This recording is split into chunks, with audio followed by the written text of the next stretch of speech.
Good morning, good afternoon, or good evening, wherever you're joining us from around the world. Welcome to Web3 Warriors, episode 42, featuring Dr. Jane Thomason, a futurist and major metaverse advocate who I'm very grateful to have here. I've seen her talk a couple times on the topic of the metaverse, and most recently saw her in a really interesting CNN documentary about the metaverse, where they really spoke to Web 2, kind of meta slash Facebook kind of metaverse, and then the more blockchain oriented Somnium Space, Voxels, Decentraland. And it was a really cool kind of juxtaposition and comparison. So thank you so much, Dr. Jane, for joining us here. How are you doing this morning? I'm doing great. Thank you so much for having me on your show. Awesome. I'm glad you're doing well. So, as always, at the Web3 Warriors, I'm David Krome, your host. I go by Krome in the Metaverse, and we're always focused on the creator economy that's kind of being built on the blockchain. And whether that's in the Metaverse, which we're going to talk about today, and we're always very interested in, or whether that's just through artwork or other creative endeavors on the blockchain being minted and sold as NFTs. So, today we really just want to look at the broad topic of the Metaverse, the future of the Metaverse, where we think it's evolving to, and, importantly, the difference between kind of the, I would say, pre-blockchain Web 2, quote unquote, metaverse, and the forward-looking kind of decentralized ownership, having your own digital wallet, and the metaverses that are really taking advantage of that element of Web 3 and the blockchain integration. So without too much further ado, we'll go to you, Dr. Jane. I know you're really busy. So before we get into the metaverse conversation, maybe you can just share a little bit about your background and what brought you to Web 3 and blockchain. And thank you again for joining. Yeah, great to be there. Well, in 2010, my son told me to buy Bitcoin, and I laughed at him, ha ha, and I didn't do it. And then he came back in 2016 and he said, "Hey, Mum, did you buy Bitcoin when I told you?" And I said, "No." And I think by that time, maybe it was $600, but it was 10 cents when he was first speaking it.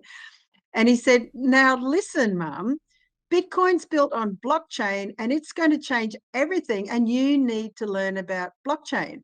So I was suitably chastened. I still didn't buy any Bitcoin, by the way, but I started to learn about blockchain. And it was actually pretty hard because it's very counterintuitive. It's really different than everything that we grow up with centralized systems.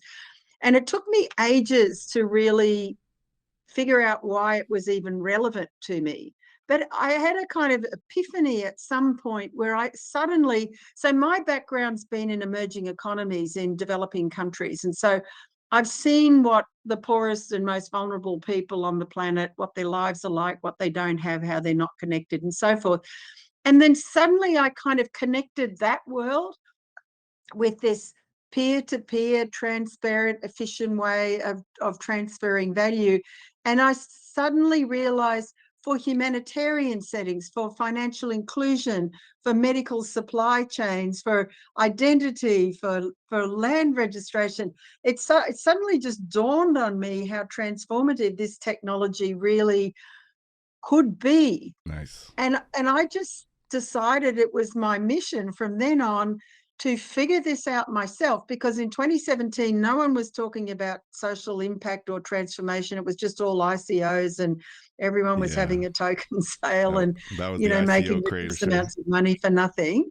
So it was actually hard to get a voice in those days, but I persisted. And so I started writing, about, okay, how is it going to impact on financial inclusion, humanitarian, and I just started sharing my views with people and trying to find projects that were working in these areas, and mainly in emerging economies. So I've been working with a number of projects since 2017, and so happy to see them grow and continue and expand and see what they can do. So that's my blockchain journey. And Nice. then blockchain, of course, 2017, 18, then there was this quiet period for blockchain. And then the pandemic gave us life again, and DeFi went wild, and NFTs went wild, and play to earn games went wild. And, then kind of coming out of that was this Web3, the internet of value. And then Zuckerberg last October sort of leaps up and makes his announcement about Meta and the Metaverse. And I just wanted to bring all this together and kind of understand what it could be and could do, and not the Zuckerberg metaverse, because, you know, I kind of think there's four strands of metaverse, actually. Hmm. One is the big tech, Zuckerberg, Apple, Google, and so forth. And they're just going to be another extension of what they already do, which is extract value from you, take your data, take your money, and they'll do that in the metaverse. And Exactly. then you've got the gaming community, which already had many of the features of the metaverse, you know, that they were using in playing the games, and they had the assets. You couldn't necessarily exchange value for them before, but now you can. So they've kind of embraced the token economy. And they've got 3 billion users worldwide. So they're going to be an incredibly important vector for blockchain and metaverse. Then you've got the Web3 community, who are building this decentralized internet of value that's peer-to-peer, and where creators get rewarded for what they do. And I don't know if it's a fourth strand, but I'm going to make it a fourth strand, which is governments, because you're seeing, Hmm. you know, the city of Seoul in Korea announcing government services are going on the metaverse, NEOM in Saudi Arabia, Dubai with its metaverse strategy. And so I think you are already seeing governments realizing that there are certain aspects of their services that they can provide in this always on immersive environment that are going to help them make better connections and provide better services to their citizens. So Wow. that's kind of how I got there. And now it's my mission to figure out how this is going to work in different sectors and industries, and help people understand this is not a game your kid is playing. Right. This is something that's going to give value to you. No doubt. That was amazing summation. I agree fully. Looking at the way that the blockchain and the gaming community specifically, those two major elements are kind of probably mostly the focus of Web3 Warriors here, and really the inspiration of for me to get into blockchain and NFTs more broadly. Like, I often say I kind of come from a gaming background. I've always seen the potential of, like, you know, kind of escaping into a digital world and, you know, having fun with games and all that kind of stuff.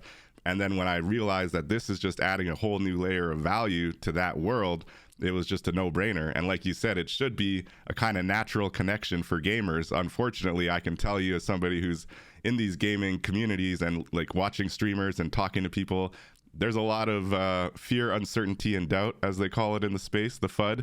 And for whatever reason, the gaming community hasn't quite latched on to Web3 the way that many artists and creator community has. So it's interesting to see as that evolves.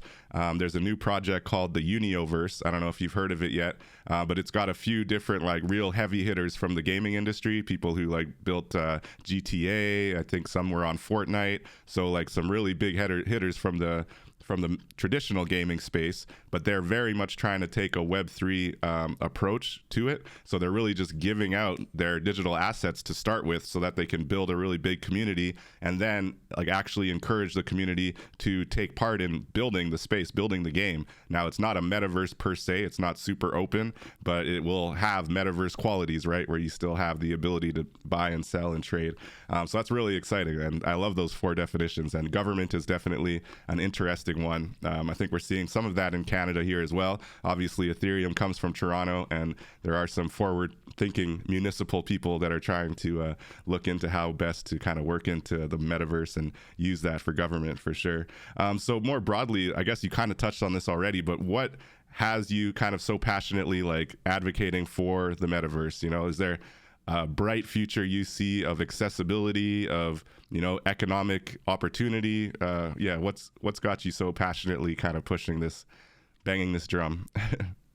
Yeah, so I think there's a couple of angles to it, but I want to just start on the gaming side with what we learned in the pandemic with Axie Infinity, because what we learned was anyone with a mobile phone was able to essentially play that game and earn money when the Philippines was shut down and people in the cash economy couldn't earn money.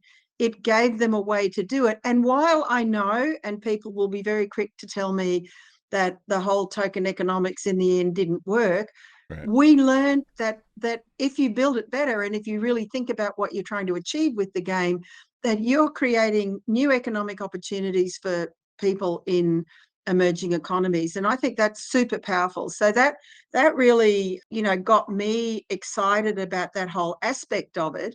But in terms of, the metaverse that's not gaming, what we're seeing already is that health sector, for example, in India, Apollo Hospitals is partnering with a gaming company to help build a metaverse around treating anxiety disorders. So mental health is going to be one area where we expect to see metaverse therapy being developed, and it already is. And so I came out of the healthcare sector. I didn't mention that before, and I've worked in it for many years. So I started saying, well, okay, let's think about the healthcare sector, which is under-resourced, overstretched, doesn't have enough people, and we have this huge burden of obesity and chronic diseases. Is there something that we can do with this opportunity that's going to work in the healthcare sector? And my conclusion is actually a resounding yes. And it's evidenced by the numbers of companies that are actually working on metaverse and healthcare. But just to sort of briefly give you and your viewers, an insight into this. So in the first place, we can start with education and think about how we train students to be doctors and nurses. So in the olden days, you were learning about anatomy of the human body by cutting up frogs and then cutting up cadavers. Right. But now you can take them into this immersive world where they can go inside the body and they can walk around and see the heart and the lungs and how all the organs connect up and learn it in a much more realistic, exciting way. But also you think about what you're teaching them to do. If you're teaching them to do surgery, you're going to have the possibility, working on a digital twin of a body, they can learn how to do surgery and practice and practice and practice and get it right. Right. And so in a much more realistic, immersive and exciting way, people are going to be able to be educated in all aspects of healthcare. So the next one that I think is really important for not just for medicine but for science in general is scientific collaboration. So instead of what's happened in the past where WHO flies 20 people to Geneva for a week and they sit around a table and talk about something once a year, that you can have this ongoing, immersive, scientific collaborative space where people can come with their realistic avatars and they can discuss, they can work on digital twins for new hospitals, new operations, looking at drug discovery and all sorts of other things like that. With digital whiteboards and workspaces, they don't need buildings. And I think that's going to be a massive boost to scientific discovery. And then the other one, and this is where I think we can borrow some of the gaming aspect of it. If you think about chronic disease and obesity and those kinds of things, we need people to eat better. We need people to do more exercise. So we're already seeing games being developed that are incentivizing people to do exercise. And I think we're going to see a lot more incentivization for people to do things to be more healthy using that gamified aspect of blockchain. And then I think the other aspect of it is if you think about people who are old, people who have mental health problems, people who are disabled, it's not easy for them to leave their homes to go and get advice and seek care. And as long as it's not an emergency crisis like a heart attack or a car accident, they're going to be able to enter the immersive healthcare clinic environment, go chat with their nurse avatar. They'll be using wearables that can track a lot of their physiological state and then discuss what their problems are, and then the avatar can decide whether they can be referred to other services or whether they actually need to go and see a clinician. So it'll extend what the health service can do, but also make it a lot more accessible for people who find it difficult to leave their homes. So there's actually more than that, but I'll stop there because that's probably a lot for people to take in. No doubt, no doubt. A lot of different avenues. So that's a very good reason to be passionate about advocating for the metaverse. And yeah, I think it's removing a lot of barriers that definitely have existed and decreasing the cost of training, the cost of connecting with people, like you said, like big conferences that people spend many hundreds of thousands of dollars to organize and fly people out. Maybe you still have one of those a year, but now you can have a lot of other kind of smaller meetings in between. Yeah, we spoke to Stephen from Nanome, who kind of looked at decentralized science, and it was a really cool topic, just kind of looking at what the blockchain can do. So as a futurist, do you see like an ideal trajectory for the metaverse? And then I would ask the same about the blockchain, you know, because I think everything you're talking about is like best case scenario. So how do you see it unfolding as far as best case scenario for the metaverse? Well, so for me, the best case scenario and the people who will, I'm going to say win, but that's not really what I mean. But we're always talking about mass adoption. I can tell you with great confidence, no one's going to have mass adoption with Oculus goggles on. So A, they Right. can't afford it, and B, it's clunky and uncomfortable and all of the problems.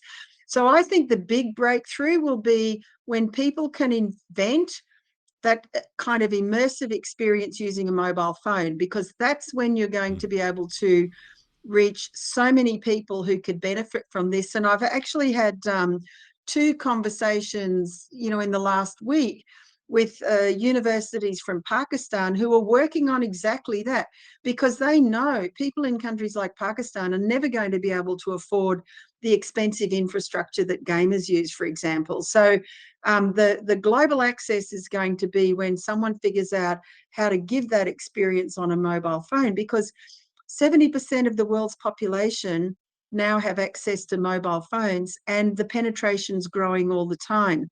So that's the first piece, is if the metaverse is going to really be meaningful and powerful and create change, it has to be accessible to a majority of people. So someone's got to work on that. We've still got issues around interoperability that needs to be worked on. But I think the other point that's really important to make is that we've got Gen Alpha coming along. Hmm. They're the Is that what next we're calling them? customers of Gen blockchain. Alpha? Yeah, exactly. And they've grown up digitally. They've grown up in immersive spaces on the internet. And we need to be thinking about how we make this attractive and appealing and usable to them. And they don't want, so it's like what you were talking about, the community-driven gaming. Right. Gen Alpha aren't going to want someone to make a product and give it to them. They're going to want to be involved in shaping that product. So I think we've got a movement of consumers coming through who are going to both embrace this, and they're going to see quite quickly how it can be used to help them, and they're socially aware.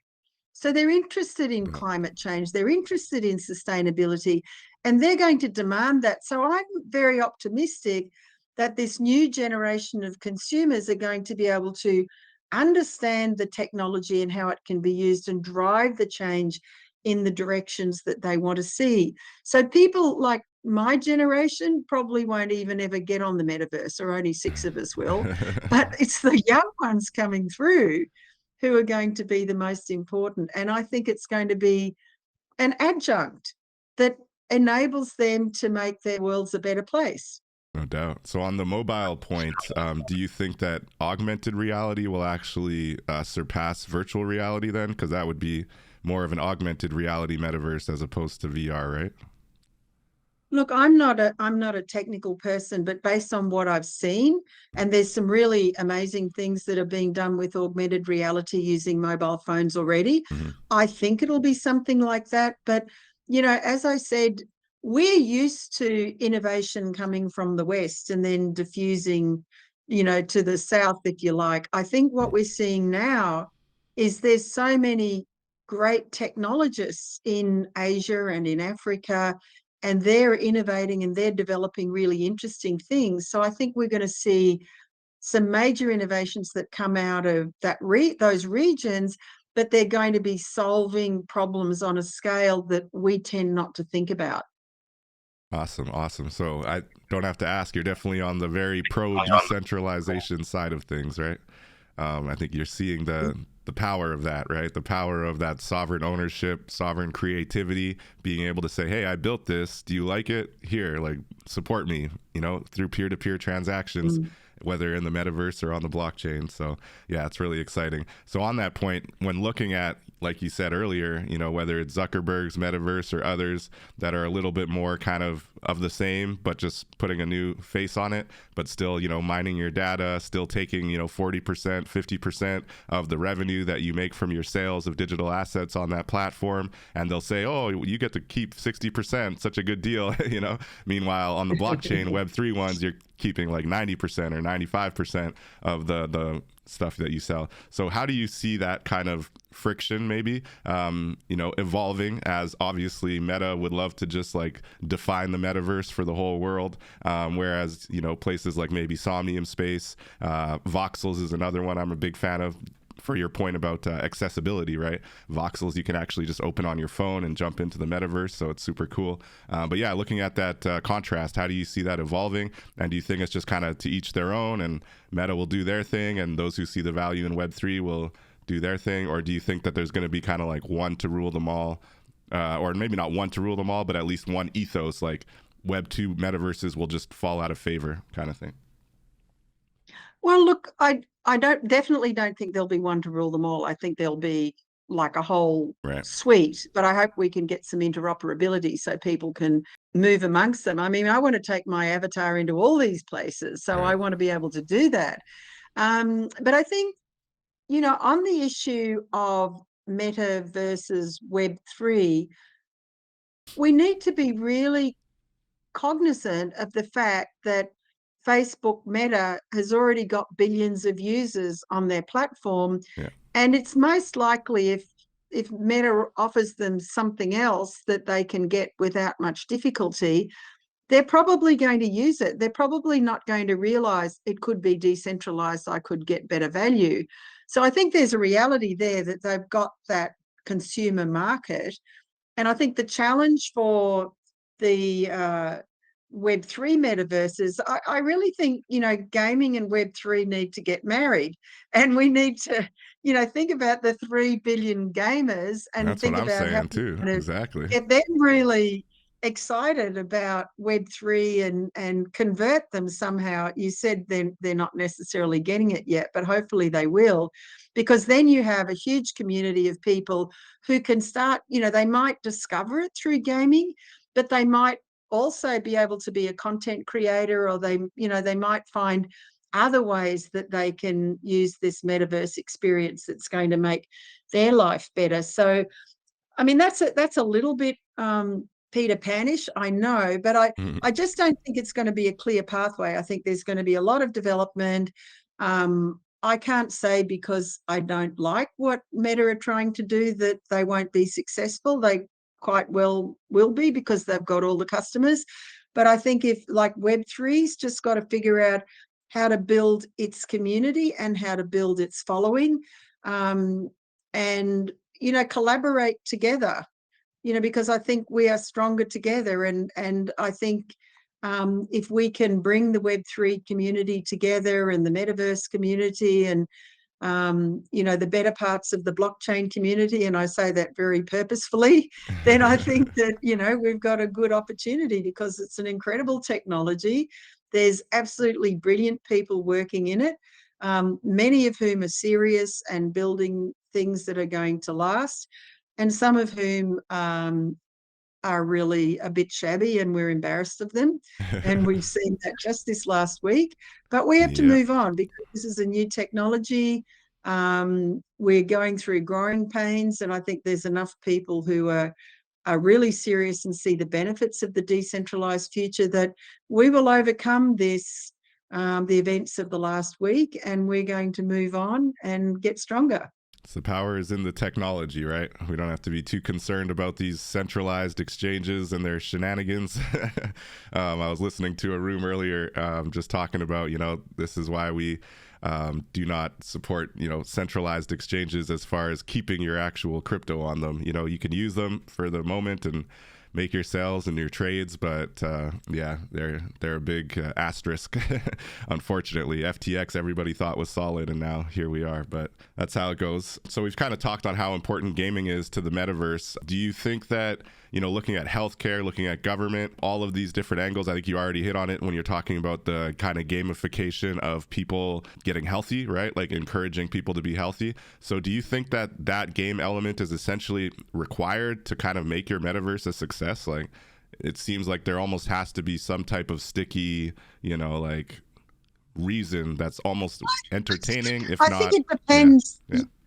Yeah, I think it depends on what you're trying to do. So, I mean, the other area where I'm really interested in gamification, and it's very topical because COP 27 is in Egypt right now, Right. is around using gamification to incentivize people around climate action and to be able to help them understand what are the things they can do, whether it's managing their own climate footprint or whether it's, getting incentives for landowners in the Amazon not to cut down the trees and different things like that, or to sequester carbon in the soil. I think that gamification can connect the whole world around shared issues of the commons, like climate change, and get people taking action. And I'd love to see that happen at scale. And there are people in COP at the moment who are actually creating a DAO for climate action. And I think if you have some gamification aspects in there, and a bit like Pokemon Go or something, they're running around cleaning up the oceans or cleaning up the For beaches sure. or whatever it is you're wanting them to do, I think that would be great. And I think it's absolutely got a place when you've got a call to action for people. Most definitely. And so again, it kind of comes down to maybe more so of the augmented reality and the ability to kind of do a lot of things on your phone and make it fun and incentivize it, for sure. That's amazing. So I noticed that, or you mentioned that you're in Dubai. You do a lot of work based in Dubai. So looking at the kind of culture down there and maybe the global elements of Web3, they're fairly tech forward. What's the NFT community like out there? And then the Metaverse community, how are they kind of embracing blockchain Metaverse? Oh, honestly, it's absolutely spectacular here, and there's no other word for it. Even in the last 2 months, I think I've probably been to 8 metaverse events, and there've been triple the number of NFT events. The government has its metaverse strategy, and it's very future forward in terms of wanting all aspects of the community to embrace the metaverse. It's incentivizing tech companies to come here by it's tax free for one, but there are different economic zones that offer benefits for tech companies to come here. And so even in a year, I've just seen this continue to grow from strength to strength.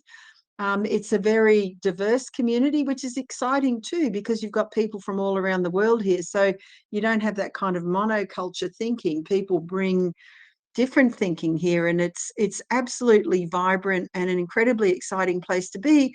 And you don't call it the Middle East for nothing. It's in the middle, which means that pretty much everyone from everywhere comes through here sometimes. So I see all my friends and colleagues from all around the world because they all at some point come through here. So on every count, this is an amazing place to be. That's exciting. I got to get out there one day, maybe my Web3 travels will take me there. I'm going to be going to Art Basel in Miami at the end of the month or beginning of December, and looking at the kind of global scope of Web3, right? And I feel like even the metaverse, whether Web 2 or Web 3, is making the world a lot smaller, right? It's bringing us closer together.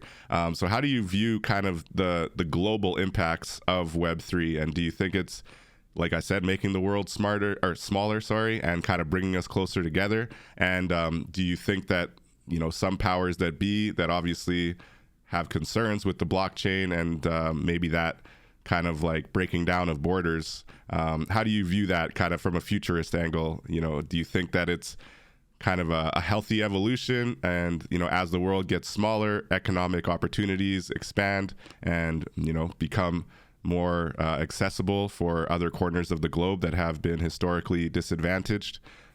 How do you see that evolving?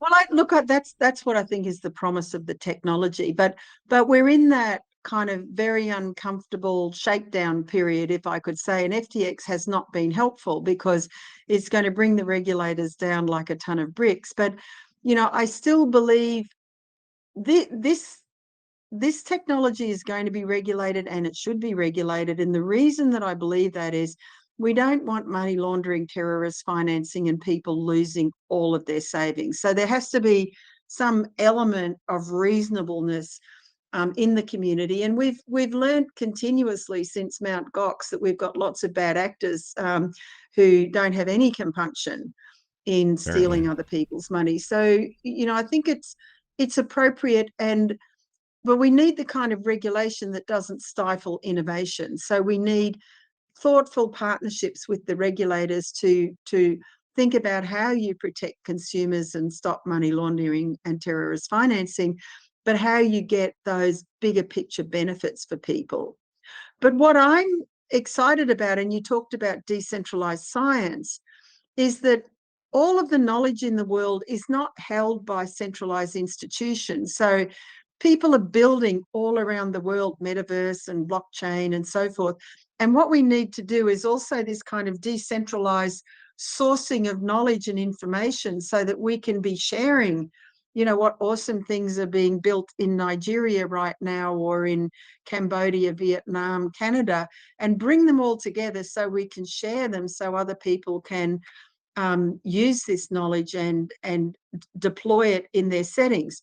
The other point that you made, which I think is really important, and again, this is going to be a really huge question when you've got these decentralized virtual economies that don't exist in any particular jurisdiction.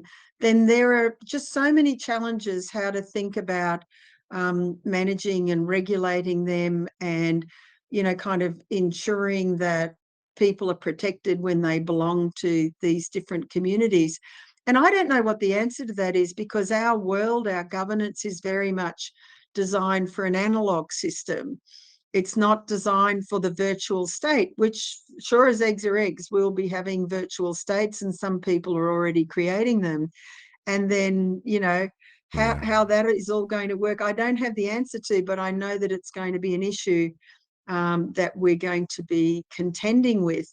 And then if you kind of add that together with the knowledge that 70% of the world's population are going to live in cities by 2050, then you start asking the question, and I think people will ask the question then, if the city state is that place where I live that actually needs to look after me and my needs and provide for my safety, security, education, and so forth, then what do we need these other governments that are just, governing parts of the world that were probably created after the Second World War? Because a lot of countries, are aggregated after the Second World War. So I feel that we may start to see a breakdown of what we now know as sovereign states into smaller parcels, which are around cities, which are much more relevant to people. So I do think we're at a kind of turning point, and no one really knows where it's going.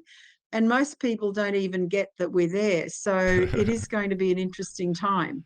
That is definitely the case. Yeah. Looking at the potential for municipal levels of government to continue to have more and more influence within the construct of your national government and your provincial governments. I'm not sure, if there's going to be a real breakdown of that sovereign state, but it is definitely an interesting potentiality that could come out. So looking at just the blockchain, then, to your point about the scammers and the unfortunate people who have no issue stealing other people's money and using it for really horrible investments. How do you view the future of the blockchain? Like, do you think it's going to be like Bitcoin, Ethereum, and all their layer twos, maybe Tezos, Solana, like a really small handful of blockchains, or how do you think that's going to go? Look, I think we're still in the early days of the internet. And, in 2017, when I started to get very active in blockchain, you could be forgiven for thinking there were only two platforms, Ethereum and Bitcoin. And no one was talking about the other platforms. And yet, we've seen the growth of all of these newer platforms Solana, Cardano, Algorand, Celo, NEM, you name it, there's just bunches of them. And they're all building different things for different purposes. And I just think we're going to see a proliferation, and then we're going to start to see the ones that, get the users, because in the end, all of these blockchains depend on their community. And if you can't get a community of people who are building on your blockchain, you will not survive. And I think at this moment, Ethereum absolutely has a huge advantage because they were earlier and they've got a huge community that build on them. But I think we're starting to see some of these other blockchains growing their communities, but also some of them, like Algorand and Hedera, that are really targeting enterprise. And so they want a different group of users than maybe some of the others. So that's a really long way of answering your question. And my answer is we don't yet know. Yeah, I guess I'm just thinking about, like, when looking at FTX, looking at these things that can happen, and the fact that it feels like the only way to actually regulate against that is to kind of, at some point, the faucet for these random cryptocurrencies that are solving A problem, B problem, C problem, unless they can prove that their actual, practicality, exists, there'd be some mechanism to shut them down. But as I say that, I'm realizing, it's so centralized, it's so antithesis to everything that the blockchain is supposed to be about. So I guess the question then becomes, how do you get that regulation that guards against the FTXs and a few others that I won't name yet because they haven't fallen?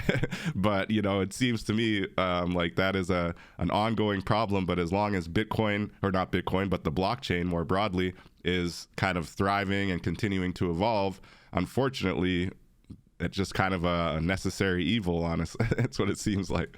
I don't know. Do you think there's any silver bullet for that, or how do you see it? Kind of, you just leave it to the regulators and hope that they choose a good option?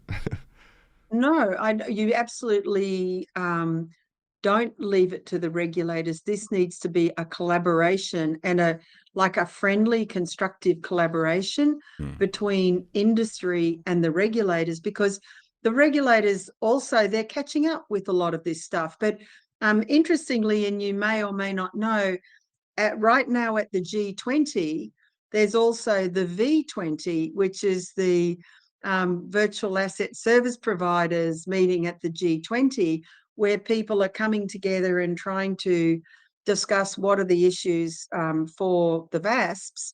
And so I think that's the kind of relationship that we need to encourage and stimulate, which is responsible people within the community that are trying to grow this technology, grow its legitimate usage, make it available for people in a safe and secure way, are working with the regulators to help understand what their problems are and to help give them ideas about how you might regulate this new asset class. Because it might, you've got securities regulators, you've got commodities regulators, and then you've got the FATF, anti-terrorism, money laundering group, and they all look at different things. So a lot of people think there's one thing that's blockchain and it's going to be regulated by one authority, and that's actually not correct. So everyone needs to work together hand in hand to try and get this right. That's definitely the case, and so we'll keep having these conversations. It's another part of the show. It's we're trying to push the conversation forward and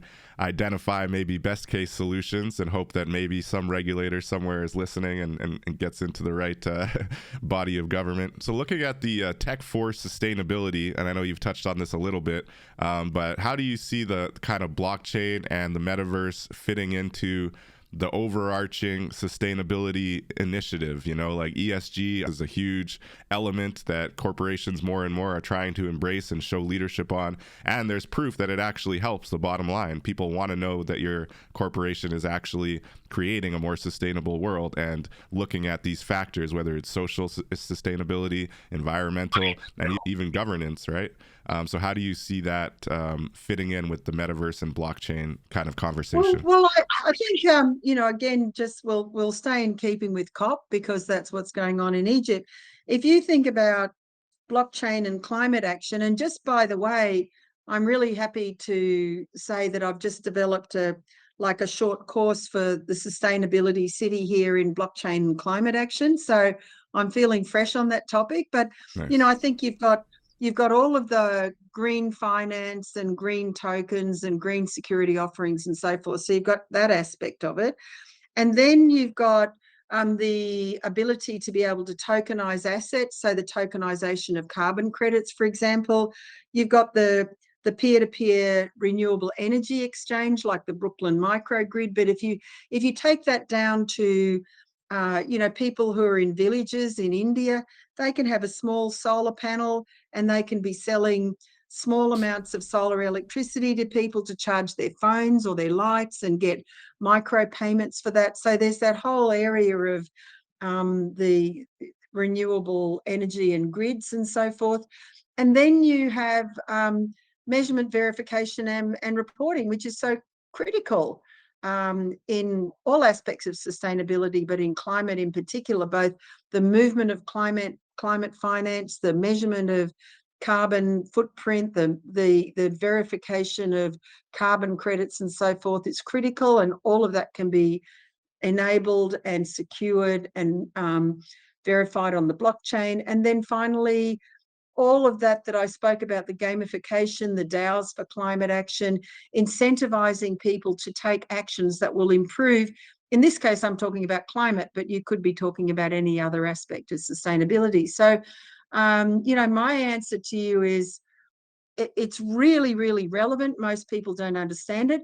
In terms of Metaverse, I go back to the point that I made before, which is unless we can find a better way of making it available to many people, which is why I'm talking kind of, mobile augmented reality style, it's really not going to have the widespread impact that we'd love it to.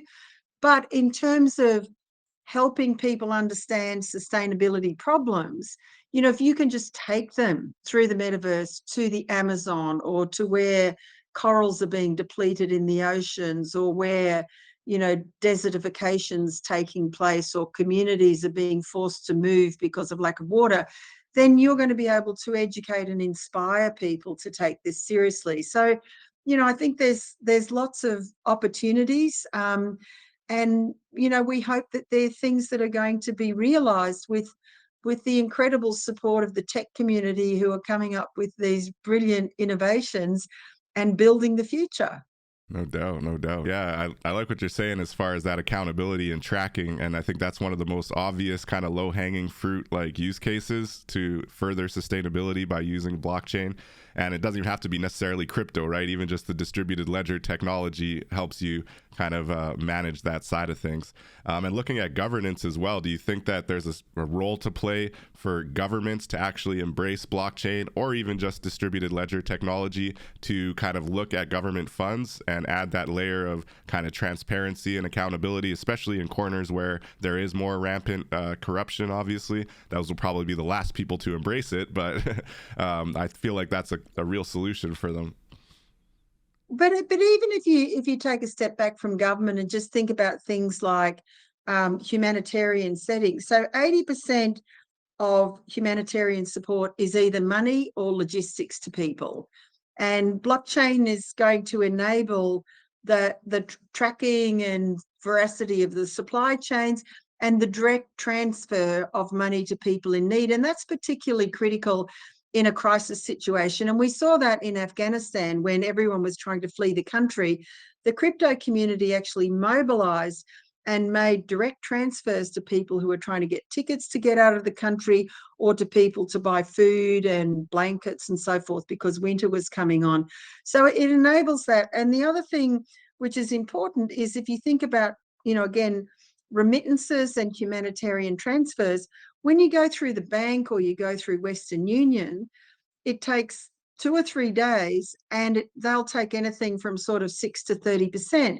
And if you then compare that with the possibility that I can just send you directly now to your mobile phone some money that you can then go and use for something, it's incredibly powerful, and it'll allow people to get access to the funds, the much needed funds, more quickly. But it'll also take that money out of the hands of the intermediaries who currently make the transfers and put it back in for the beneficiaries. So there's so many applications, and I remember, and I won't be able to tell you where, but I remember a couple of years ago reading that one of the big US procurement agencies actually did a use case test where they were using blockchain and AI to evaluate major tenders, and they reduced the tender evaluation from 100 days to 10 days because it can just, increase the speed of the analysis, especially of financial data, to much, much faster means. So I think governments will use that, banks will use it, and others will continue to use it because it contributes to speed, Yeah. transparency, efficiency, and, however we use the word immutable, it's very hard to change. Once you've got it on Exactly. the chain, you can't Exactly. change it. Yeah, accountability, and that's why we always go back to the technology is king, when it's going to streamline processes, it's going to help increase revenue. You're not going to say no to it. It doesn't make any sense. I did want to ask you before we wrap on the D1 Metaverse Dome. I believe that's what you were showing in that CNN interview as well, was it? Oh, yes. Yeah. So I was That's in the curious about museum, the what Museum exactly of the that. Future here in Dubai, which is an incredible building. Right. Yeah. Yeah. It looked amazing. Again, I want to visit for sure. But the Metaverse Dome specifically, could you tell us a little bit about it and what the purpose is? Well, I think the whole Museum of the Future, but in particular that part of it. So that part of the Museum of the Future kind of simulates, if I could say, metaverse-like experiences. So you walk in there and you have the feeling that, there's sort of water splashing up amongst your feet, but there's not, or, that you're in I felt like I was in some sort of incredible three-dimensional spa for the experience.